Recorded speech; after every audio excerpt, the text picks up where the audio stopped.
இப்போ வந்துங்க நிலக்கடலைங்க, வேர்க்கடலை உருண்டை செய்கிறதுங்க. இதில் ஒரு அரை ஜார் வர மாதிரிங்க எடுத்துக்கிறேங்க. நேற்று தைப்பூசத்துக்கு வாங்கின வெல்லம் மிச்சம் இருந்ததுங்க, அதை வந்து இதில் சிரைக்கலாங்க. கேரட்டு பீட்ரூட் சிரகிறதுலைங்க ஒரு இதில் அரை மிக்ஸிக்கு அரை மிக்ஸி அளவு போட்டோம்னாங்க சும்மா ஒரு 4-5 டேபிள் ஸ்பூன் வர மாதிரி இதில் திருவி போட்டுக்கொள்ளுங்க. ரெண்டையும் போட்டுருங்க. இதை வந்து இந்த முரத்தில் வந்து போட்டு இந்த மேல் தோல் நீக்கிடணும். நீக்கிட்டு இதில் அரை ஜார் போட்டுங்க. நம்மளுக்கு இனிப்பு எவ்வளோ வேணுமோ அதுக்கு தகுந்த மாதிரி சிரைங்க அளவாக பார்த்து போட்டுக்கலாங்க. ஒரு 4-5 டேபிள் ஸ்பூன் வர மாதிரிங்க போட்டுட்டுங்க. மிக்சியில் விப்பில் வச்சு ஒரு 1 நிமிஷம் 2 நிமிஷம் அடித்தா போதுங்க. அப்பப்போ இடையில கொஞ்சம் கலக்கி விட்டுங்க, கொஞ்சம் அமுத்தி விட்டுங்க வச்சோம்னா ரொம்ப ஸ்பீடாகலாம் வச்சோம்னா ஹீட் ஆகிடுங்க, சூடாகிடுங்க. அதனால் நிறுத்தி நம்ம போட்டோம்னா 1 நிமிஷம் கூட ஆகாதுங்க. இந்த மாதிரி அரைச்சி எடுத்துக்கலாம். இப்போ வந்து நம்மளுக்கு உருண்டை இந்த மாதிரி வந்து அரைச்சி வச்சது இருக்குதுங்க. இதை நம்ம உருண்டை பிடிச்சி வச்சுக்கலாம். இதில் எதுவுமே கலக்க வேண்டியது இல்லைங்க. இந்த நடக்கடலைங்க, மண்டை வெல்லங்க இந்த மாதிரி மிச்சமாச்சுன்னா நம்ம மடித்து கிளிப் போட்டு வச்சுக்கலாம், எறும்பெல்லாம் போகாமைங்க. இது வந்து இப்போ நம்ம உருண்டை பிடிச்சிக்கலாம். இது வந்துங்க நேற்று பொங்கலுக்கும் இந்த மாவுக்கும் வச்ச பாவு மிச்சம் இருந்ததுங்க. இதை வந்து நம்ம இப்படி ஒரு டம்ளரில் வச்சு மூடி வச்சிட்டோம்னாங்க எலுமிச்சம்பழ ஜூஸு சாமிக்கெல்லாம் வைக்கிறோமில்லங்க, அந்த ஜூஸ் போட்டுக்கலாம்.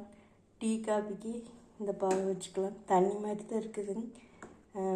வெள்ளைப்பாகு, அஸ்காப்பாகு, சர்க்கரை பாகு கலக்கி வச்சுருக்குதுங்க. ஏலக்காயும் கூட இருக்குதுங்க. நம்ம டீக்கு ஏலக்காய் போட தான் போகிறோம். இது வந்து நேற்று செஞ்ச தைப்பூசம் செஞ்ச மாவுங்க. நம்மளுக்கு அச்சு வெல்லம் மாவு மாதிரி கிடச்சிருக்குதுங்க. நேற்று செஞ்சது இன்றைக்கி கொஞ்சம் தட்டங்காட்டி கரெக்டாக அச்சு வெல்லம் மாதிரி வந்துடுச்சு. நேற்றெல்லாம் கொஞ்சம் இதாக தான் இருந்ததுங்க. இது வந்து அப்பப்போ குழந்தைகளுக்கு சின்னதாக பிச்சு எடுத்துங்க இந்த தேங்காயோடு சேர்த்து சாப்பிட்டா டேஸ்ட்டாக இருக்குங்க, நல்லா இருக்குங்க. இதுக்கு வந்து எறும்பு வந்துடுங்க. அதனால் இந்த மாதிரி பாத்திரத்தில் நம்ம உள்ளே எடுத்து வச்சு இப்படி தண்ணி ஊற்றிங்க இதில் வச்சிடலாங்க. இது வந்துங்க இன்னைக்கு காய்ச்சின நெய்யுங்க. இந்த நெய்யுக்கு எறும்பு வந்துடுங்க. அதனால் இது மாதிரி பாத்திரத்தில் தண்ணி ஊற்றிங்க இப்படி வச்சு மூடி வச்சிடலாங்க. அப்புறம் தெவஞ்சதுனாலும் கூட பூனையெல்லாம் வந்து இந்த மாதிரி பாத்திரத்தில் கொஞ்சம் இது மாதிரி பாத்திரத்துலலாம் நெய் ஊற்றி வச்சு மூடி வச்சோம்னா தெவஞ்சோன்னா பூனை சாப்பிட்டு போயிடுங்க. அதனால் இந்த மாதிரி வச்சுங்க நம்ம டைனிங் டேபிளில் ஏதோ ஒரு இடத்துல மூடி வச்சுக்கலாம். நெய் வச்சுறதுக்கு முன்னாடி வீடியோ போட்டிருக்கிறேங்க. இது வந்துங்க சுடுதண்ணி கொதிக்க வச்சுங்க. நம்ம நேற்று சக்கரை பொங்கல் கொஞ்சம் மிச்சமாகிடுச்சுங்க. அதை வந்து இந்த கொதிக்கிற தண்ணியில் வச்சு மூடி வச்சுட்டாங்க, சூடாகிடுங்க. அதுக்கு வேணுன்னா நம்ம சாப்பிட்டுக்கலாம். இல்லாட்டி மிச்சம் இருந்தேன்னா இறச்சி கொடுத்துர்லாங்க. கொஞ்சம் சூடு பண்ணி நம்ம ஃப்ரிட்ஜில் வச்சுருந்தாங்க. நைட்டு லேட் ஆகிடுச்சுங்க சாமி கும்பிட்றதுக்கு. அதனால் தைப்பூசத்துக்கான இது இப்படி வச்சுருக்குதுங்க. இதெல்லாம் இப்போ நம்ம கடலை உருண்டை செய்யறதுக்கு எடுத்து வச்சோங்க. உங்களுக்கு காட்டுறதுக்கு வேண்டி இதை எடுத்து வச்சேங்க. இதெல்லாம் எடுத்து வச்சுட்டு நமக்கு வந்து இந்த மாவு வந்து உருண்டை பிடிச்சி வச்சுக்கலாம்.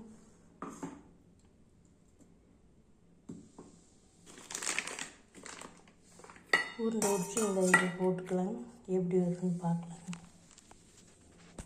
இந்த இடத்துல தான் நான் ஃபோனை வச்சு உங்களுக்கு உருண்டை செஞ்சு காட்ட போகிறேன். நானே வீடியோ எடுக்கிறதுனால எப்படி வருதுன்னு தெரியலன்னு பார்க்கலாம்.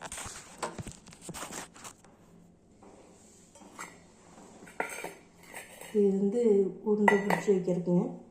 இது வந்து நம்ம எவ்வளோ பெரிய உருண்டை வேணுமோ அந்த அளவுக்கு நம்ம நல்லா இறுக்கி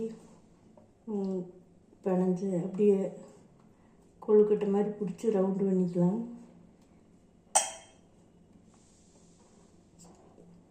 நடக்கடலையும் மண்டை வெல்லம் மட்டும்தான் போட்டிருக்குறேங்க, வேறு எதுவும் போடலைங்க. இது சின்ன உருண்டையாக இருந்ததுன்னா குழந்தைய ஒன்று எடுத்து சாப்பிட்றதுக்கு சௌகரியமாக இருக்குங்க, ஸ்கூலுக்கு போயிட்டு வந்தோடனே சாப்பிட்றதுக்குங்க. பெருசாக இருந்ததுன்னா அது கொஞ்சம் திகட்டுற மாதிரி இருக்குங்க இனிப்பு. அதனால் கொஞ்சம் சின்ன சின்னதாக பிடிச்சிக்கலாம். பெரியவங்க சாப்பிட்றதா இருந்தால் கொஞ்சம் பெரிய உருண்டையாக பிடிச்சிக்கலாம். நம்ம சௌகரியங்கள் எவ்வளோ வேணாலும் பிடிச்சிக்கலாம். ஃபஸ்ட்டு கொழுக்கட்டை பிடிக்கிற மாதிரி பிடிச்சிங்க. அப்புறம் வந்து நம்ம ரவுண்டாக அப்படி பிடிச்சிக்கலாம்.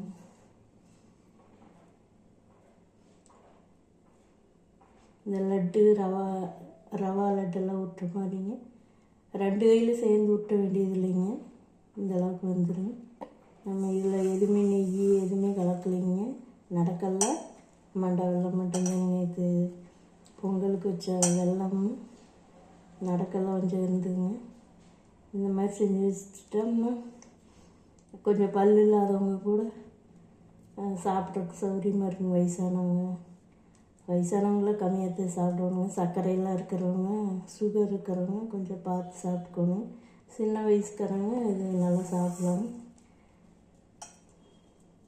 அவ்வளோதாங்க. நம்ம சின்ன சாரில் அரை சாருன்னு மண்டவெல்லாம் ஒரு குழிக்கரண்டியில் ஒரு கரண்டி அளவு இருக்குங்க. சட்னி கரண்டி குழிக்கரண்டியில் ஒரு கரண்டி அளவு இருக்குங்க. ஒரு 4-5 ஸ்பூன் இருக்குது. நமக்கு தெரியும் எப்படி அளவு இனிப்பு இருக்குன்ட்டுங்க. அந்த மாதிரி நம்ம உருண்டை பிடிச்சி வச்சுக்கலாம். கொஞ்சமாக ஒரு சின்ன உருண்டையாக பிடிச்சிட்டுங்க. பெரியவங்க எத்தனை பேர் இருக்கிறாங்களோ அவங்களுக்கு கொஞ்சம் பெருசாக ஒரு உருண்டை பிடிச்சிக்கலாம். நிறையா வேணாலும் செய்யலாங்க. நம்ம வந்து கொஞ்சமாக தான் செய்கிறோம். இது ஈஸியான வேலைங்க. கடையில் இந்த மாதிரி விற்கிறாங்க. இருந்தாலும் நம்ம வீட்டில் செஞ்சு கொடுத்தோம்னா உடனே செய்யணும்னா இப்படி செஞ்சுக்கலாம். இதில் தேங்காயும் கலக்குவாங்க. அது வந்து கொப்பரை தேங்காயின்னு சொல்லிட்டுங்க அது சிறகி செய்வாங்க. அந்த மாதிரிலாம் நான் செஞ்சது இல்லைங்க. தேங்காய் பொட்டுக்கடலை எல்லாம் போட்டு செய்வாங்க. அதுவும் நான் போடலைங்க. அவ்வளோதான். உருண்டை பிடிச்சி வச்சுங்க.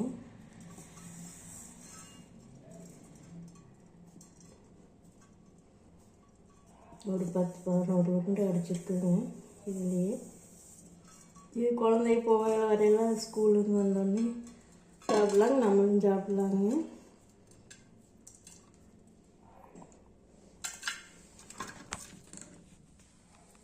அவ்வளோதாங்க. இந்தளவுக்கு உருண்டை நம்மளுக்கு கிடச்சிருக்குங்க. நடக்கல்ல உருண்டைங்க. சும்மா ஒரு தடவை போட்டு எடுத்ததுங்க.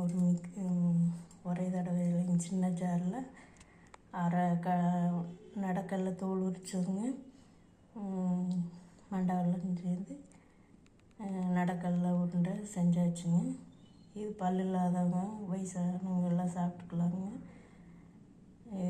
குழந்தைகளுக்கு ரொம்ப சத்தானதுங்க.